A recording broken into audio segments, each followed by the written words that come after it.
Hello, I'm Annette Young and welcome to the 51%, a show about women reshaping our world. Coming up, as the brutal war continues in Ukraine, more and more allegations are emerging of a systemic, coordinated campaign of sexual violence by Russian troops. We'll also be talking shortly to Maxime Forest, a gender policy specialist, on how the war is reinforcing outdated gender stereotypes, in particular the very worst of toxic masculinity. And the women leaders from Ukraine's neighbouring nations who are standing up to Vladimir Putin.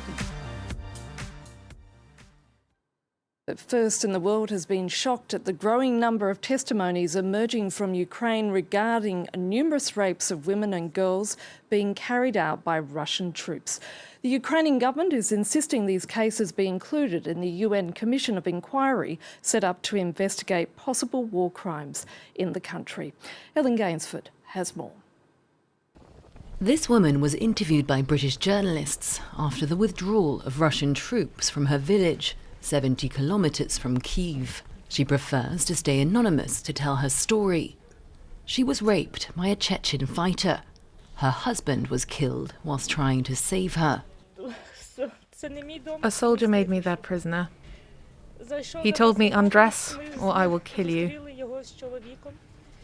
And then when the soldiers left, I found drugs, glue and Viagra in my house.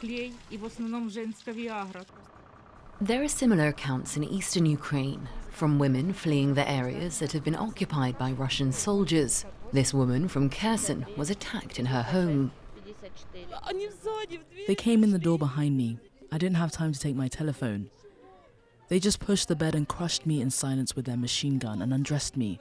It was disgusting, really disgusting. I don't want to live anymore. With the war ongoing, it's impossible to have an accurate picture of the scale of the problem. The Ukrainian Attorney General is trying to keep track of the crimes. We have a lot of operative information from priests, from mayors, from journalists on the ground that these sexual crimes were not only with women, actually with men too, with children, and even we have the fact of sexual crimes against old women. Her work is supported by teams from the International Criminal Court, who are also looking into other kinds of war crimes. It's often hard for victims of sexual assault to testify, so cases can be difficult to prosecute, as a Swiss journalist, Maureen Mercier, discovered after visiting the city of Bucha. I spoke with a psychologist who explained to me that the majority of the rapes are simply not recorded. The women do not manage to take the steps to confide in the cells of psychologists that have been set up. The psychologist told me, I try to convince them, for all those that have the courage to come, to file a complaint, to report what happened to them. But most of them say, no, I don't have the strength. What she told me was astonishing, that her patients tell her what goes through their heads is more the idea of committing suicide, but never to report the crime. Maureen Mercier was able to gather the testimony of a woman who suffered a 2-week-long ordeal, raped relentlessly by a group of soldiers in front of her daughter. They told me to get to my knees. They said, your daughter is very beautiful. I begged them not to touch her. I told them, do what you want to me, but don't touch her. They forced me to perform oral sex. One by one, it felt like it would never end. There was a soldier who told us, this is not war, it's terrorism. It's psychological torture. So your President Zelensky will finally understand who we are. It's hard to know if rape is encouraged or tolerated by the Russian Army Command as a weapon of war. On the 11th of April, the NGO Strada Ukraine told the UN Security Council that the testimonies that have been heard so far are only the tip of the iceberg. The same day, the Russian representative rejected all accusations of organized rape of Ukrainians. Joining me now is Maxime Forest, a specialist in policy analysis and gender equality at Sciences Po. Maxime, thank you for your time. Whether it's practicing martial arts or riding a horse bare-chested, Russian President Vladimir Putin has worked hard to promote an ultra-macho image. So is the brutality we're now witnessing in Ukraine represent the very worst of toxic masculinity?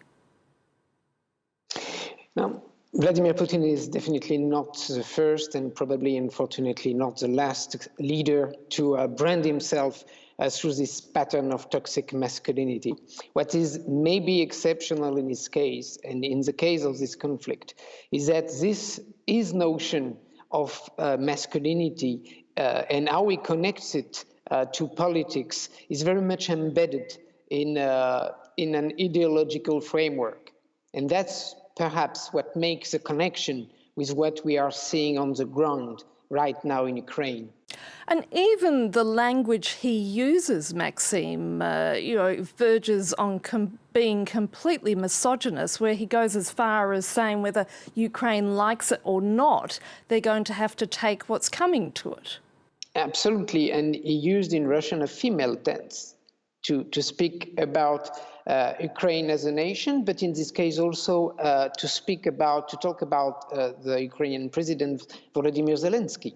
So the sexualization of the enemy, both as a nation and as a people, and also the sexualization of his counterpart is very much part of this narrative, and beyond the narrative of this Weltanschauung, of this worldview that Vladimir Putin somehow is holding about the West and about Ukraine. How are women's rights and those of the LGBTQ plus communities, how are they going to be affected by this war? You know, there was a crackdown on LGBTQI communities and women's group and feminist group in Russia since 2012. And in parallel, there was an emerging movement of LGBTQI movement and feminist movement in Ukraine roughly at the same time. And we can establish a parallel between the two things. And for Putin, again, this is clear. There is a crackdown to be carried out in Ukraine, militarily, as we see, over this westernization of values in Ukraine that he is witnessing, at least from his paranoid vision. So we can expect the worst with regard to LGBTQI rights and women's rights in Ukraine, as we see from now on with the massive use of rape, most likely as a weapon of war. Let's just pause there, Maxime, because now being the 21st century, many of Russia's neighbours are these days led by women who are firmly against the war in Ukraine and Moscow's sphere of influence. Selena Sykes reports. Estonia, Finland, Sweden, Lithuania, Moldova and Georgia. Vladimir Putin's Russia is surrounded by countries led by women. These 6 neighbouring or nearby nations are determined to oppose the Russian president. At the forefront is Moldova and its president, Maia Sandu. Since the beginning of the war, she has opened her country's doors to Ukrainian refugees. Today, when we see the war in Ukraine, when we hear gunshots from our border,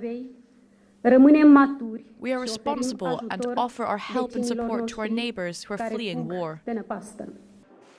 Countries and women united after Russia's invasion. That was the message during the Finnish Prime Minister's visit in Estonia.